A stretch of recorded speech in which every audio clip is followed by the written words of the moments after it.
चिंता संतान हंतारो यत्पात्रं भुजरेणव श्रियानान्तान् निजाचार्यान् प्रणमामि मुहुर्मुहुः यदनुग्रहतो जन्तु सर्वदुःखातिगो भवेत् तमहं सर्वदा वन्दे श्रीमद्वल्लभनन्दनम् अज्ञानतिमिरान्धस्य ज्ञानाञ्जनशलाकया चक्षुरुन्मीलितं येन तस्मै श्रीगुरवे नमः नमामि हृदये लीलाक्षीराब्धिशायिनं लक्ष्मीसहस्रलीलाभिसेव्यमानं कलाविदं चतुर्भिश्च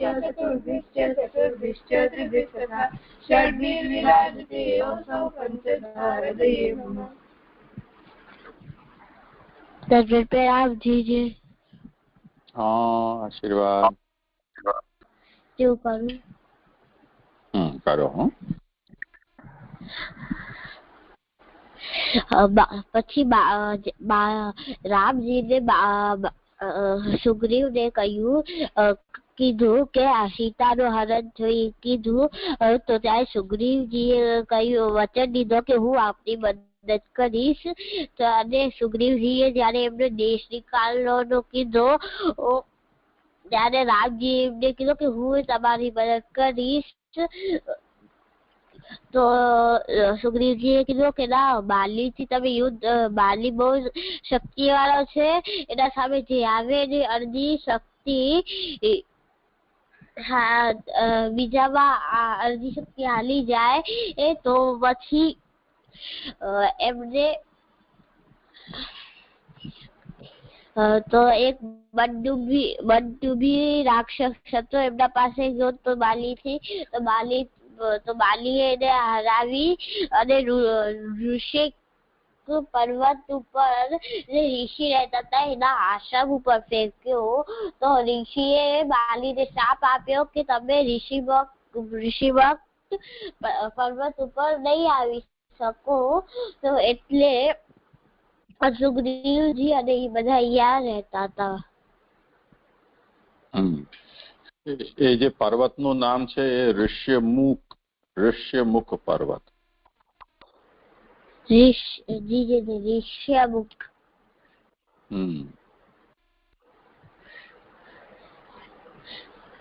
આમાંથી એ શીખ મળે છે કે આપણે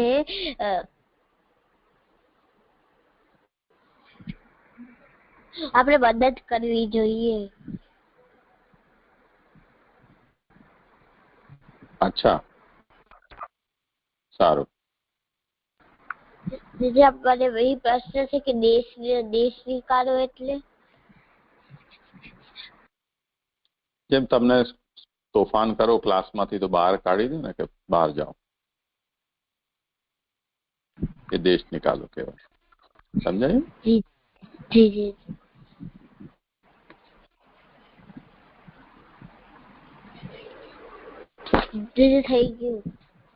થઈ ગયું। સારું સારું।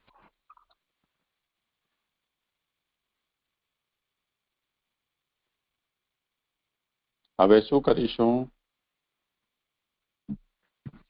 કીર્તન। હા જરૂર કરો।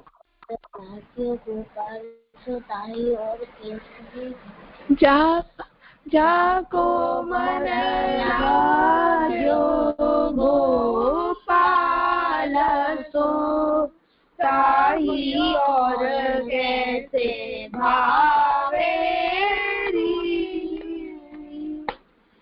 लेकर मीन दूध आखो जल बिंदु नहीं भावे ताही और कैसे भावेरी जो दूर भूमि चलत है पीर न काहू जनावेरी जो गूंगो गुर खाय रहता है मुख न स्वाद बतावेरी ताही और कैसे भावेरी जैसे सरिता मिली सिंधु में उलटी प्रवाह आवेरी तैसे शूरा कमलमुख निरखत चैतैत उतन दुलावेरी ताही और कैसे भावेरी जाको मन लाग्यो गोपाल सो ताही और कैसे भावेरी જે થઈ ગયો. થઈ ગયું? બહુ સરસ. હો પ્રણામ જે કાલના અધ્યયનનું રિવિઝન કરું. હા, કાલે તો આપણે કંઈ વિશેષ કર્યું નથી, હવે તો આગળ જ કરવું છે ને.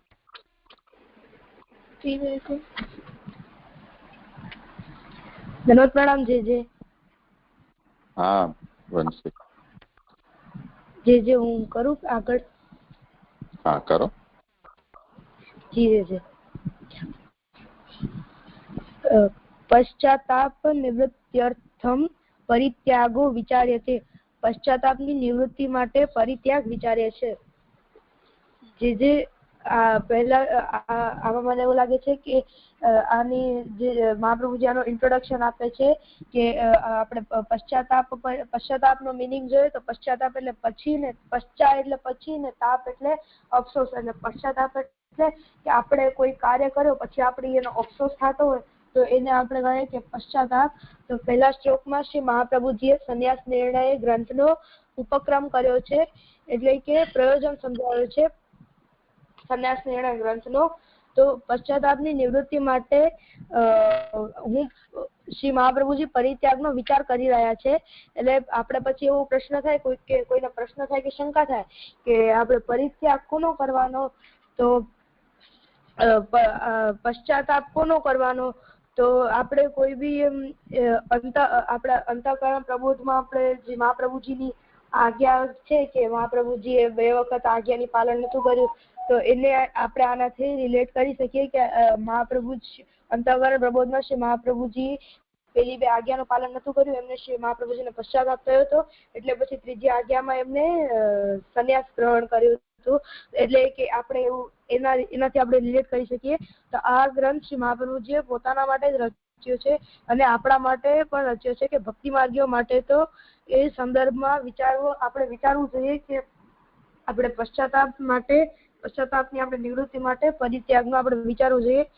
તો એટલે આપણે પહેલામાં આપણે પ્રયોજન બતાવ્યું એવી જ રીતે કે પશ્ચાતાપની શ્રી મહાપ્રભુજી કહે છે કે મારી જેમ કર્મ માર્ગીય સંન્યાસ નહીં લેતા, મારી જેમ નહીં તો પશ્ચાતાપ થાય. તો આપણે સંન્યાસ નિર્ણય ગ્રંથ શ્રી મહાપ્રભુજી એના માટે જ રચ્યો છે કે કન્ફ્યુઝન ન થાય કે મહાપ્રભુજી કર્મ માર્ગીય સંન્યાસ લીધો તો આપણે પણ એ જ લેવો જોઈએ, એ વાતમાં કન્ફ્યુઝન ન થાય એના માટે શ્રી મહાપ્રભુજી સંન્યાસ નિર્ણય ગ્રંથ લીધો છે, રચ્યો છે.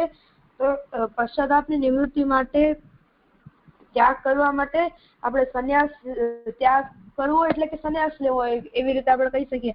તો એ કેવી રીતે લેવો અને એના બધા ઈ શું હોય એ આખા ગ્રંથમાં મહાપ્રભુજી સમજાવે છે. જે મને હા, આમાં 2 વાત સમજવાની છે. પશ્ચાતાપ જે છે એ શ્રી મહાપ્રભુજીના સંદર્ભમાં પણ એમણે પોતાનું ઉદાહરણ બનાવીને આજ્ઞા કરી છે, એ રીતે પણ એને સમજી શકાય. અને તે સિવાય આપણા જેવો કોઈ પણ ભક્તિ માર્ગી એને પણ કોઈ પણ પ્રકારની ખોટું પગલું ભરી શકે છે ત્યાગ કરવાના દિશામાં. તો જેમ કાલે આપણે આ વાત જોઈ કે પરિત્યાગના ઘણા બધા પ્રકાર છે.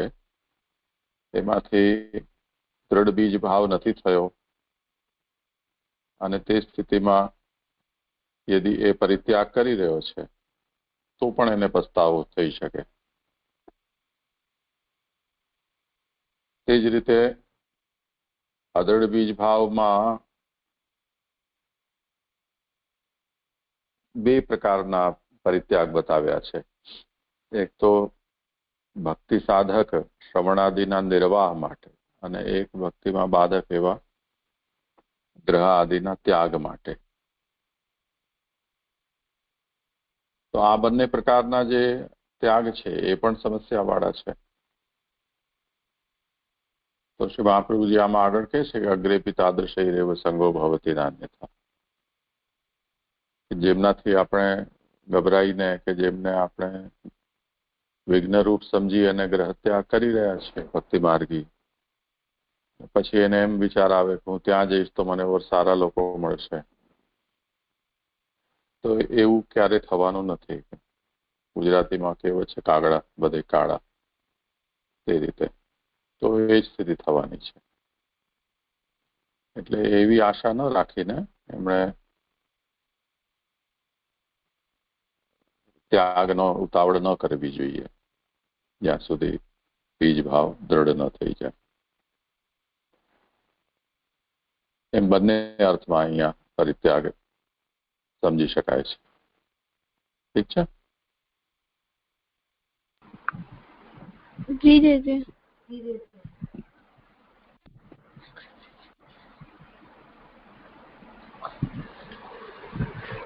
જી આગળ કરો. તેમાં બાહ્ય ત્યાગની અપેક્ષા ન હોવાથી કર્મફળની લાલસાના ત્યાગરૂપ સંન્યાસ તો વિચાર કરવા યોગ્ય જ નથી. કર્મમાર્ગીય બીજા પ્રકારનો સંન્યાસ કલિકાળમાં સુશક્ય ન હોવાથી તેના વિચાર પ્રાસંગિક હોવા છતાં તો સંન્યાસ કલિકાળમાં શક્ય નથી. જે મને આમાં એવું સમજાય છે કે અહીંયા આપણે ત્રણ કેટેગરી જોઈ હતી કે કર્મ માર્ગ, ભક્તિ માર્ગ અને જ્ઞાન માર્ગ. એ ત્રણેય પ્રકારથી એ ત્રણેય પ્રકારના ભેદે સંન્યાસ લેવામાં આવશે. તેમાં આમાં જે પેલા શ્લોકની બીજી પંક્તિ છે એમાં કર્મ માર્ગીય જે સંન્યાસ છે એનો સમજાવવામાં આવે છે કે જે કર્મ માર્ગીય કર્મફળ ની લાલસાનો ત્યાગરૂપ, કર્મફળ ત્યાગરૂપ સંન્યાસ અને ચતુર્થાશ્રમ સંન્યાસ, એ બંને કલિકાળમાં શક્ય નથી. કેમ કે કર્મ માર્ગમાં આપણે એવું જોઈએ કર્મ માર્ગ એટલે કે જે આપણે કર્મને આપણે અહીંયા યજ્ઞ લેવું જોઈએ. તો જે બ્રહ્મચર્ય આશ્રમમાં કે ગૃહસ્થ આશ્રમ અને વાનપ્રસ્થ આશ્રમમાં જે પણ યજ્ઞ થતા હોય, યજ્ઞ કરતા હોય કર્મ માર્ગ એમનો ત્યાગ કરી કર્મ યજ્ઞનો ને બધું ત્યાગ કરીને વૈરાગ્ય થઈ ધ્યાન અને તપસ્યા કરવી જોઈએ. તો એમનો એવું આપણે જોયું હતું. તો એ જે કલિકાળ છે એનામાં એવું સંભવ નથી. તો આવો ત્યાગ જે કર્મ માર્ગીનો ત્યાગ છે એ કલિકાળમાં થઈ નહીં શકે. કર્મ માર્ગ ન કર્તવ્ય સૂતરાંક કલિકાલતઃ. અર્થ તે પરિત્યાગ ભક્તિ અને જ્ઞાન એ બે માર્ગમાં વિશેષથી કહેલ છે. કર્મ માર્ગમાં પરિત્યાગ ન કરવો, તેમાં વળી કલિકાલમાં તો તે ન જ કરવો. એથી આપણે ભક્તિ માર્ગમાં કર્તવ્યપણું હોવાથી તેનો પહેલો વિચાર થાય છે. જે મને આવું સમજાય છે આમાં કે જે કર્મ માર્ગ છે એમાં જે યજ્ઞ ને બધું કરવું જોઈએ. એનામાં જે યજ્ઞ ને એવું કર્મને આપણે યજ્ઞ જોયું હતું તો એને એ બધું કરવું જોઈએ. તો એ સંન્યાસ ગ્રહણ કરવા માટે એનો જે સમય છે એમ કે યજ્ઞ ને બધું તો એ કરતો રહેશે અને જે સંસારમાંથી એને આખો પોતાને વૈરાગ્ય રૂપી આમ ચેન્જ કરવા માટે ઘણો સમય લાગશે. તેને ઘણા વર્ષો લાગી જશે. કલિકાલના પહેલા પણ ઘણો સમય લાગે છે. તો કલિકાલમાં તો એ ન જ કરવો જોઈએ એવું અહીંયા સમજાવવામાં આવ્યું છે. જે મને એવું સમજાયું. બંસીને કંઈ કહેવું છે? ના જી. નહીં તો આમ ઠીક છે આ વસ્તુ. કર્મ માર્ગે ન કર્તવ્ય સુતરાં કલિકાલતઃ. એ તાત્પર્ય છે કે કર્મ માર્ગમાં સંન્યાસ બતાવવામાં જરૂર આવ્યો છે, પરંતુ કલિકાલમાં કર્મ માર્ગમાં સંન્યાસનો શાસ્ત્રમાં નિષેધ કરવામાં આવ્યો છે. એટલે જેમ અત્યારે તમે વેકેશન ચાલે છે, તો તમે જ્યારે વેકેશન નહોતું ત્યારે સ્કૂલ જતા હતા ઘરેથી, પણ વેકેશનમાં જો તમે સ્કૂલ જાઓ તો તમને ત્યાં એમ કહેવામાં આવે કે હમણાં વેકેશન છે, આ દિવસોમાં તમે સ્કૂલ નહીં આવી શકો, તો તમને પાછા આવવું પડશે. એવી રીતે અહીંયા પણ સમજવાનું છે કે સંન્યાસ પરમિસિબલ હતો, પણ કલિકાલમાં એનો નિષેધ છે.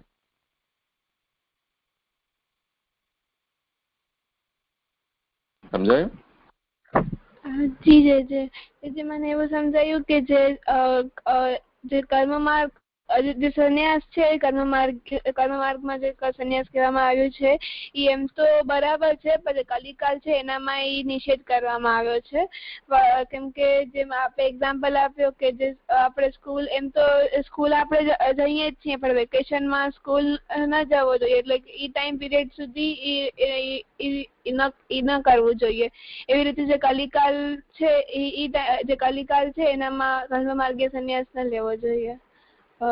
તેથી એવું સમજાય. બીજે આગળ કરું? આગળ. હા.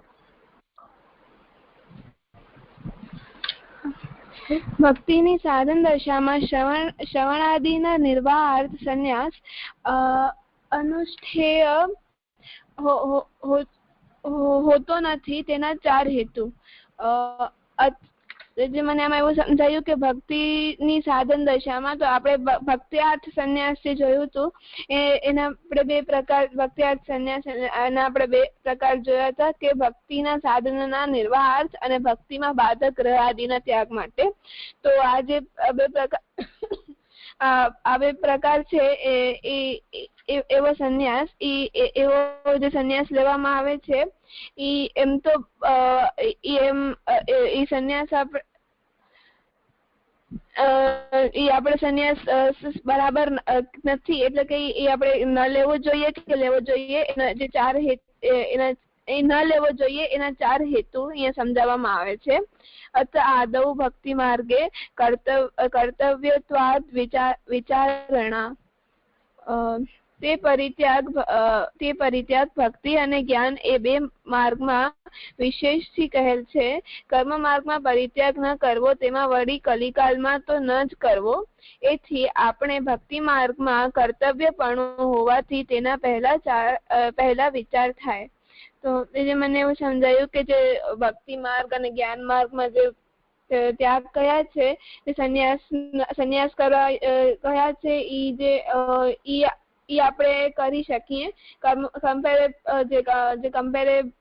કમ્પેર આપણે આગળ કર્મ માર્ગમાં જે સંન્યાસ છે એના બદલે, કેમ કે ઈ શાસ્ત્રમાં નિષિદ્ધ છે. જે મને એવું સમજાય. અથ આદૌ ભક્તિ માર્ગે કર્તવ્યત્વાદ વિચારણા. એટલે આ ઉપરની જે પંક્તિ છે એની સાથે આ જોડાયેલું છે. કર્મ માર્ગે ન કર્તવ્ય સુતરાં કલિકાલતઃ અથ આદૌ ભક્તિ માર્ગે કર્તવ્યત્વાદ વિચારણા. એટલે એને સળંગ વાંચશો તો એનો અર્થ સમજમાં આવી જશે. આમાં કોઈ નવીન વાત આચાર્ય ચરણ આજ્ઞા નથી કરતા. સીધી સરળ એટલી જ વાત છે કે 3 માર્ગમાં સંન્યાસ છે, એમાં કર્મ માર્ગમાં તો કલિકાલમાં શાસ્ત્રમાં નિષેધ જ કરી દેવામાં આવ્યો છે. એટલે કલિકાલ કર્મ માર્ગી સંન્યાસનો વિચાર કરવાનો હવે કોઈ પ્રસંગ નથી રહેતો. હવે રહી વાત જ્ઞાન માર્ગ અને ભક્તિ માર્ગની. જ્ઞાન માર્ગનો જ્યારે કરવામાં આવશે ત્યારે વિચાર કરીશું. અત્યારે આપણે પહેલા ભક્તિ માર્ગમાં સંન્યાસનો વિચાર કરી રહ્યા છીએ.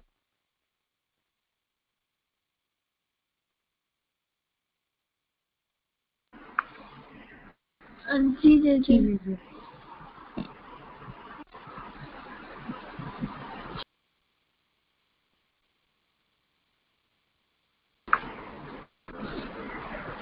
જી આગળ કરવાનો છે. હા કરો.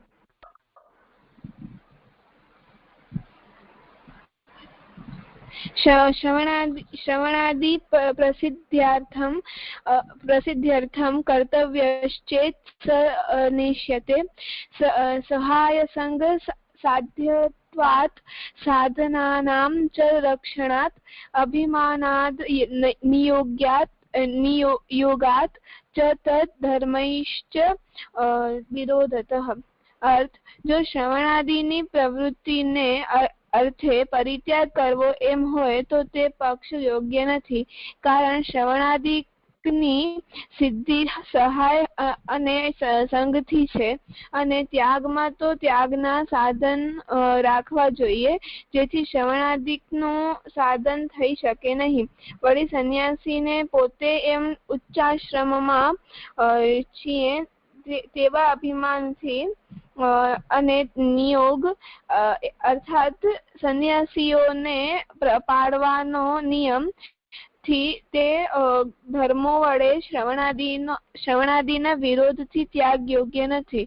શ્રવણાદિમાં બીજા વક્તાની જરૂર છે, પણ સંન્યાસીને તો સંગ ત્યાજવા યોગ્ય છે. માટે શ્રવણ વગેરેના ધર્મો અને સંન્યાસીના ધર્મોને વિરોધપણું હોવાથી શ્રવણાદિ માટે સંન્યાસ ગ્રહણ કરી શકાય નહીં.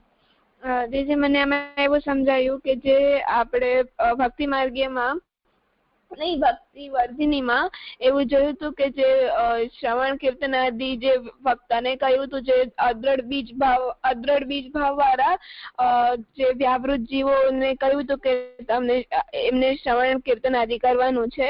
અગર એમને એવું મન વિચલિત થાય કે શ્રવણ કીર્તન કરતા હોય એમ તો એ વ્યસ્ત છે, પણ એમના માટે એવું કહ્યું છે કે એમને સતત પ્રભુનું નામ જપતા રહેવાનું છે. જે પણ ક્રિયા કરે એમને શ્રવણ કીર્તન આદિ કે અને એમને વક્તાનો બી સંગ કરવાનો છે જેનાથી એમનો ભાવ સુદૃઢ થાય. તો એવી રીતે એમને કરવાનું છે. તો અગર એમને ઘર બાધક લાગે ને અગર એ ઘરનો ત્યાગ કરીને જાય અને એમનો ભાવ અદ્રઢ હોય તો પછી એમના માટે એ સંન્યાસ ઠીક નહીં કહેવાય ને. આપણે સંન્યાસ નિર્ણય ના જે પહેલા આપણે જે સંન્યાસ આ ગ્રંથના જે પહેલો વિચાર કર્યો તો કેપ્શનનો, તો ત્યારે આપણે જોયું હતું કે આપણે જ્યાં સુધી આપણી અવસ્થાના વ્યસન સુધી ન પહોંચી આપણો ભાવ દ્રઢ ન થાય ત્યાં સુધી આપણે ત્યાગ ન કરવો જોઈએ. આપણી જે આપણી યોગ્યતા આવી જાય ત્યારે સંન્યાસ લઈ શકાય છે. તો જે શ્રવણ કીર્તન આદિ છે જેનો ભાવ હજી દ્રઢ નથી થયો અને શ્રવણ કીર્તન આદિ જ કરે છે, તો એને એવું મનમાં વિચાર આવે કે હું ત્યાગ કરું તો એના માટે બરાબર નથી એવું કહેવામાં આવ્યું છે.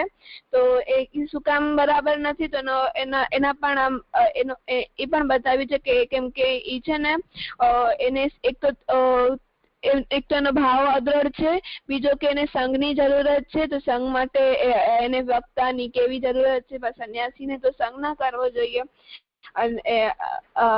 એટલે એવી રીતે એને એમ સમજાવવામાં આવ્યું છે કે જેનો ભાવ દ્રઢ નથી ને શ્રવણ કીર્તન આદિ કરે છે એના માટે ત્યાગ ન કરવો જોઈએ સંન્યાસ.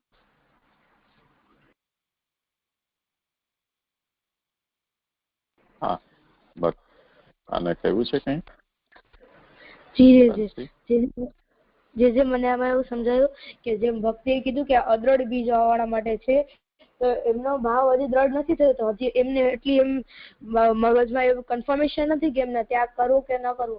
તો એવો કોઈ વ્યક્તિ અગર જો એવા વિચારથી ત્યાગ કરી દે કારણ કે એમનો ભાવ દ્રઢ નથી તો એમને હજી પૂરી સ્થિરતા નથી હોતી મગજમાં, તો એવા વિચાર એમના ભાવમાં તો હજી એવા વિચારે કરી દે કે મને ઠાકોરજીનો આગળ શ્રવણ કીર્તન શ્રવણ આદિ એટલે કે એમના ગુણો સાંભળવા છે ને કરવા છે ને એના માટે અગર જો ત્યાગ કરતો હોય તો એમાં શ્રી મહાપ્રભુજી સમજાવ્યું છે કે એવા ટાઈપનો ત્યાગ યોગ્ય નથી. કારણ કે આપણે શ્રવણાદિ માટે તો આપણે વૈષ્ણવનો સંગ કે સત્સંગ ખપે કે કોઈ બીજો વૈષ્ણવ હોય તો એ આપણે એ વક્તા બનીને આપણે સંભળાવે કે આપણે વક્તા બની તો એ સાંભળે. તો એવી રીતે તો આપણે એના માટે સંઘની આવશ્યકતા છે, સત્સંગની આવશ્યકતા છે. તો પણ આપણે સંન્યાસ લઈએ તો એમાં સંન્યાસના નિયમો પ્રમાણે સંઘનો તો ત્યાગ છે, એટલે બધા આપણે સંઘ તો કોઈનો આપણે કરવો ન જોઈએ જલ્દીથી. તો એનામાં આપણે શ્રવણાદિ કરી શકીએ એમ નથી ને, એટલે એમાં આપણે મહાપ્રભુજી એવું સમજાવે છે કે એવી અવસ્થામાં આપણે ત્યાગ કરવો યોગ્ય નથી, જે મને એવું સમજાવ્યું.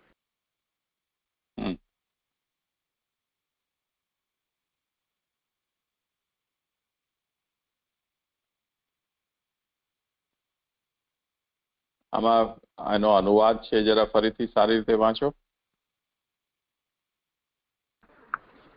જી. જો શ્રવણાદિની પ્રવૃત્તિને અર્થે પરિત્યાગ કરવો એમ હોય તો તે પક્ષ યોગ્ય નથી, કારણ શ્રવણાદિકની સિદ્ધિ સહાય અને સંગથી છે, અને ત્યાગમાં તો ત્યાગના સાધન રાખવા જોઈએ, જેથી શ્રવણાદિકના સાધન થઈ શકે નહીં. વળી સંન્યાસીને પોતે એમ ઉચ્ચાશ્રમમાં છીએ તેવા અભિમાનથી અને નિયોગ એટલે કે સંન્યાસીઓએ પાળવાના નિયમથી તે ધર્મો વડે શ્રવણાદિના વિરોધથી ત્યાગ યોગ્ય નથી. શ્રવણાદિમાં બીજા વક્તાની જરૂર છે, પણ સંન્યાસીને તો સંગ તજવા યોગ્ય છે. માટે શ્રવણ વગેરેના ધર્મો અને સંન્યાસીના ધર્મોને વિરોધપણું હોવાથી શ્રવણાદિ માટે સંન્યાસ ગ્રહણ કરી શકાય નહીં. આમાં પ્રત્યેકને સમજાવો થોડું, એક એક પંક્તિ વાંચીને એનો શું અર્થ છે એ સમજાવો.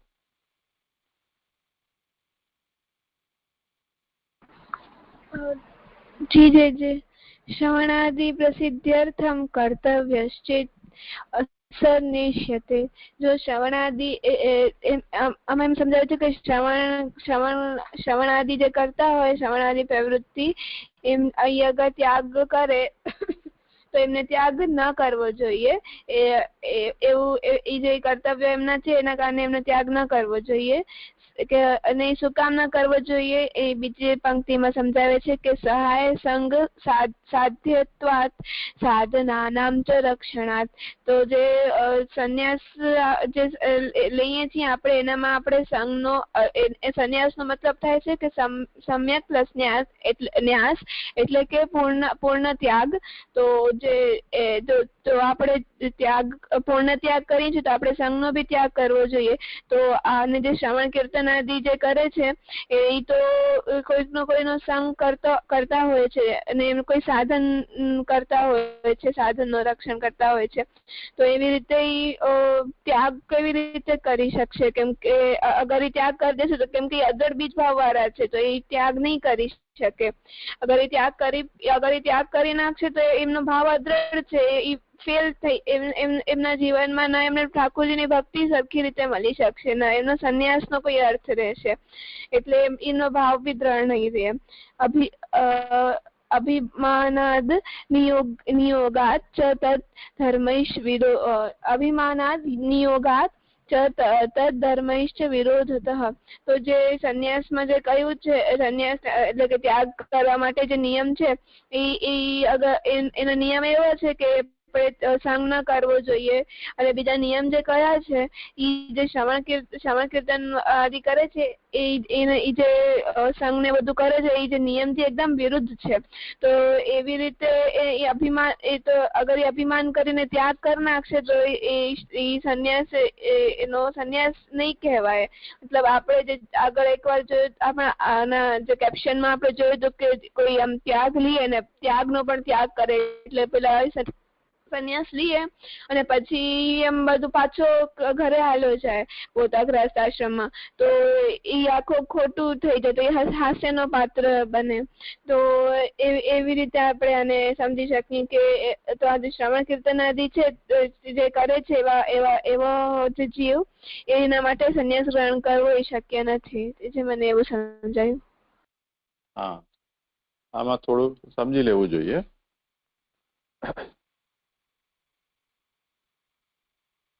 સહાય સંગ સાધ્યત્વાત એટલે જેને એમ છે કે હું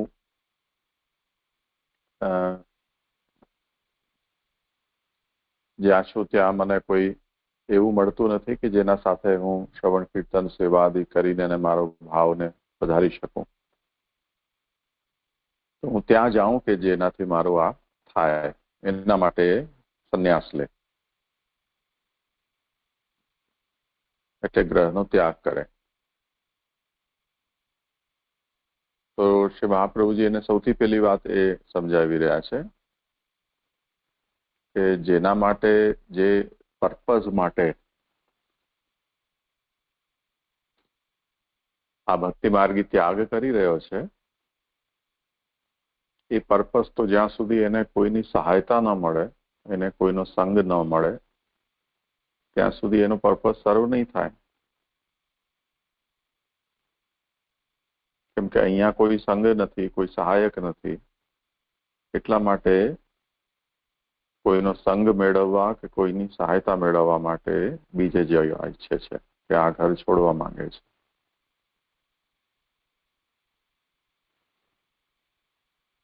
તો આ એક બે મોટી સમસ્યા છે કે એક તો સંન્યાસ લેવો, સંન્યાસનો મતલબ બધું ત્યાગ કરવો, અને ફરી પાછો કોઈનો સંગ પણ કરવો અને કોઈની સહાયતા પણ લેવી.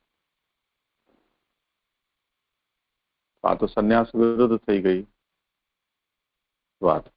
એટલે જેમ કોઈ એમ કે મારા ઘરમાં બહુ ઘોંઘાટ છે ને મારે અહીંયા વાંચી નથી શકાતું, તો હું ક્યાંક બીજે જાઉં. અને બીજે જાઉં એટલે પછી બગીચામાં બેસી જાય વાંચવા માટે, ત્યાં કલબલાટ થતો હોય, ખાણીપીણી ચાલતી હોય, તો એના કરતા તો ઘર શું ખોટું હતું.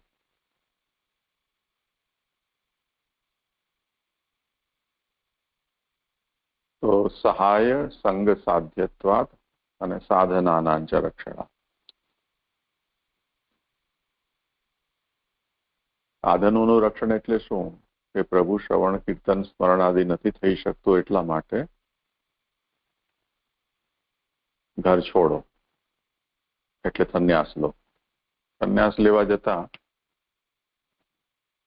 બધું છોડવાનું છે, એમાં શ્રવણ કીર્તન વગેરે ત્યાં સુધી તો થઈ નહીં શકે કે જ્યાં સુધી તમારી પાસે ભાગવતજીનું પુસ્તક ન હોય, પુરુષોત્તમ સહસ્ત્ર નામ ન હોય, કીર્તન ન હોય, કે ઝાંઝ વગેરે વાદ્યો ન હોય, કે તે પ્રકારની તમને અંધારા વગેરેમાં તમે કરી શકો તો લાઇટની સુવિધા ન હોય. તો આ બધી જ વસ્તુઓની શ્રવણ કીર્તન સ્મરણ માટે આવશ્યકતા રહે જ છે. તો આનો તો સંગ્રહ કરવો પડે. ખાલી સંગ્રહ કરીને રાખો તોય ન ચાલે, એને સાચવવા પડે. કેમ કે સંન્યાસમાં તો હવે કોઈ ઠેકાણું તો રહ્યું નહીં, એટલે લઈ લઈને બધું ફરતા રહેવાનું. એમાં વરસાદ આવી જાય, કોઈ પશુ પક્ષી આવી જાય, કોઈ ઉપાડી જાય બધી વસ્તુઓ.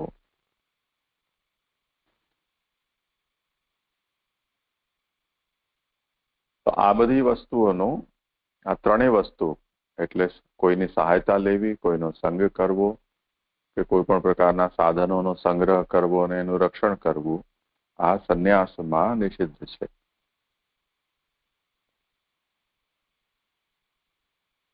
તો સહાય સંગ સાધ્યત્વાત એટલે ભક્તિ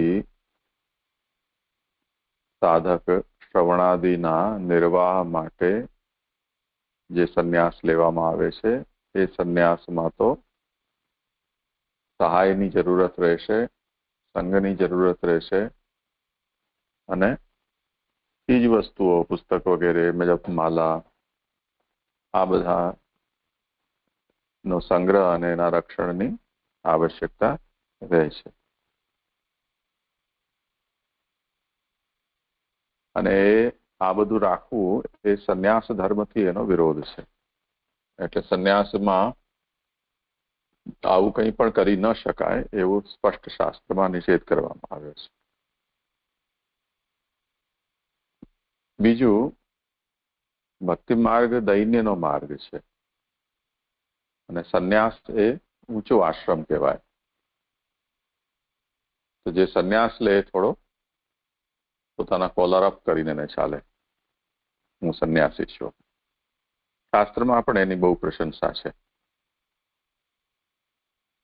સંન્યાસીને બહુ માન આપવું જોઈએ. સંન્યાસી કોઈને પણ, એનો સગો બાપ આવે તો પણ સંન્યાસી એને હાથ ન જોડે કે પગે ન લાગે, એના બાપે એને પગે લાગવાનું થાય.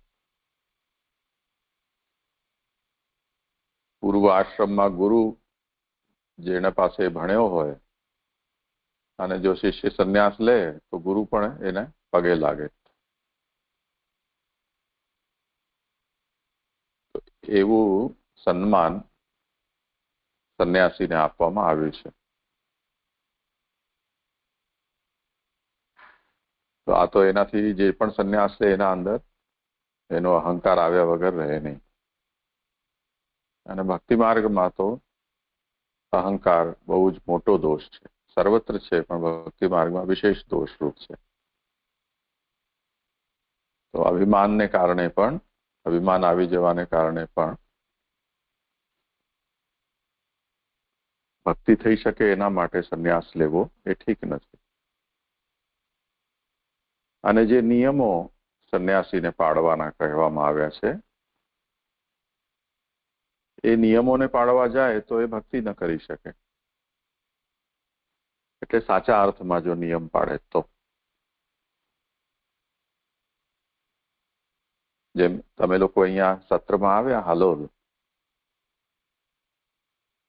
તો કોઈ પોતાની સાથે વાંચવા માટેના સ્કૂલના તમારા પુસ્તકો પણ લઈને આવ્યા હતા.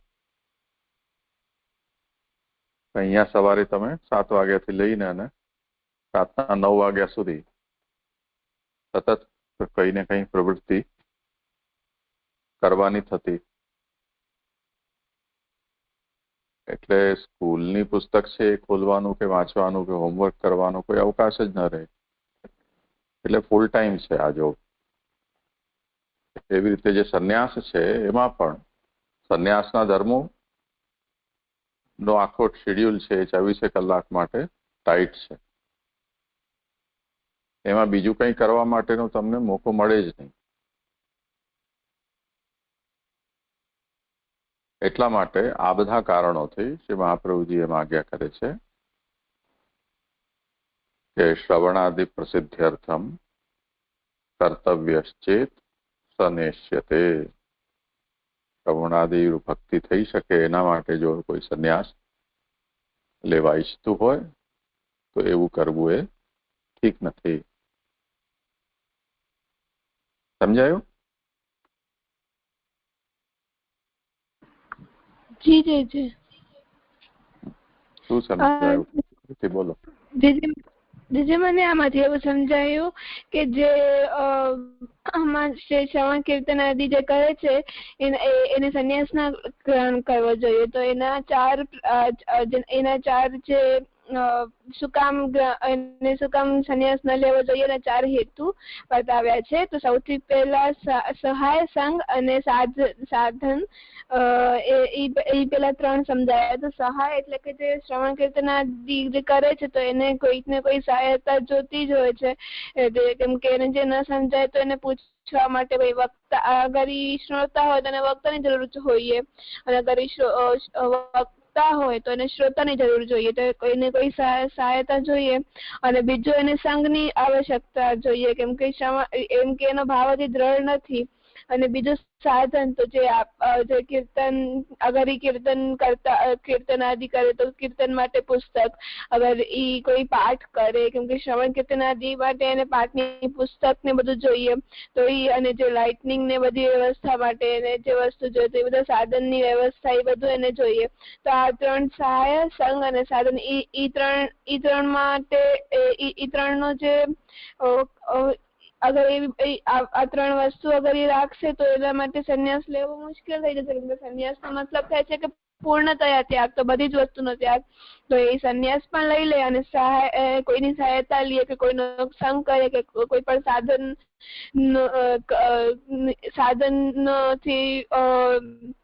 સાધનનો યુઝ કરે તો એનું રક્ષણ કરે તો એ ના હાલે. તો એ સંન્યાસી માટે, એ સંન્યાસી બનવા માટે એમ યોગ્ય નથી એમ કહેવામાં આવે છે. અને બીજું કે જે જે ભક્તિ માર્ગ છે એ દીનતાનો માર્ગ છે, તો એનામાં ભક્તને દૈન્ય હોવું જોઈએ, દૈન્ય ભાવ રાખવો જોઈએ, પોતામાં દીનતાનો ભાવ રાખવો જોઈએ. પણ જે સંન્યાસી છે એ અગર જયારે જે સંન્યાસી બને છે તો એનો કલર અપ થાય છે કે હું એક સંન્યાસી છું, એવી રીતે એને મનમાં અભિમાન ને એવું બધું પણ આવે છે. અને સંન્યાસી જયારે એ બને છે તો એના કોઈ આમ નિયમો હોય છે, જે શેડ્યુલ ફિક્સ શેડ્યુલ હોય છે, એ જ પ્રમાણે એને બધું કરવાનું હોય છે. ત્યારે વચમાં ભક્તિ કરવાનો કોઈ સમય જ નહીં મળે. તો અગર ભક્તિ કરવા માટે ઈ સંન્યાસ ગ્રહણ કરે છે તો ઈ અગર ઈ સંન્યાસના જે નિયમ છે ઈ પાળી નહીં શકે, તો એવી રીતે ઈ સંન્યાસ ગ્રહણ કરી શકવા યોગ્ય નથી. જે મને એમ સમજાયું.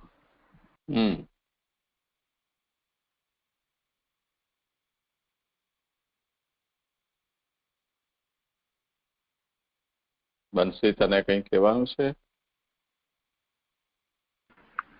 ના જી થઈ ગયું ને સ્પષ્ટ? હા, તો ભલે કરો આગળ. જે આર્શિતાએ કીધું કે ઈ કરવાની છે આગળ, હેન્ડ રેઝ કર્યો છે. જો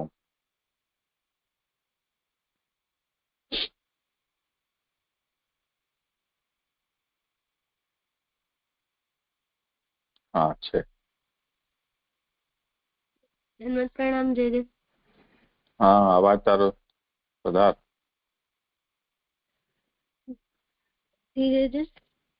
હા બોલ. જે મને એવું સમજાણું કે જે આમાં આચાર્યજી એવી આજ્ઞા કરે છે આ શ્લોકમાં કે જે લોકો વ્યાવૃત જીવ છે, જે લોકોનો ભાવ હજી અદ્રઢ છે, એ લોકોનો ભક્તિનો બીજ હજી વ્યસન અવસ્થા સુધી નથી પહોંચ્યો, તો એ લોકોને ત્યાગ ના કરવો જોઈએ. એ લોકોને ઘરે રહીને જ સેવાને સ્મરણ, શ્રવણ ને કીર્તન કરવું જોઈએ. જ્યારે એ લોકોનો ભાવ દ્રઢ થાય ત્યારે જ એ લોકોને ત્યાગ કરવું જોઈએ. અગર એ લોકો પહેલાથી જ ત્યાગ કરી નાખે છે, વ્યસન અવસ્થા સુધી નથી હોતા અને એના પહેલા જ ત્યાગ કરી નાખે છે, તો પછી ઈ યોગ્ય નથી. કારણ કે પછી જયારે એ લોકો, કારણ કે સંન્યાસમાં એના જે રૂલ્સ છે કે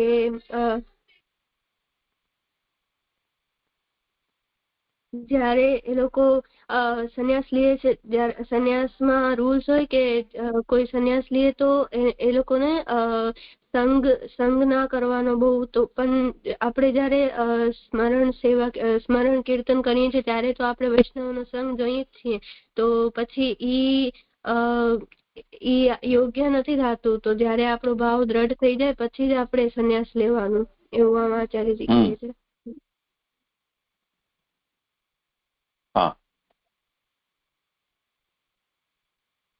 જે થઈ તો આગળ કંઈક કરવાની? ના જે હું આગળ નથી કરવાની, મારા પાસે જે પુસ્તક નથી, હું બારે છું. અચ્છા, હા, કઈ વાંધો. ચલો તો ઠીક છે, આજે વિરામ રાખીએ.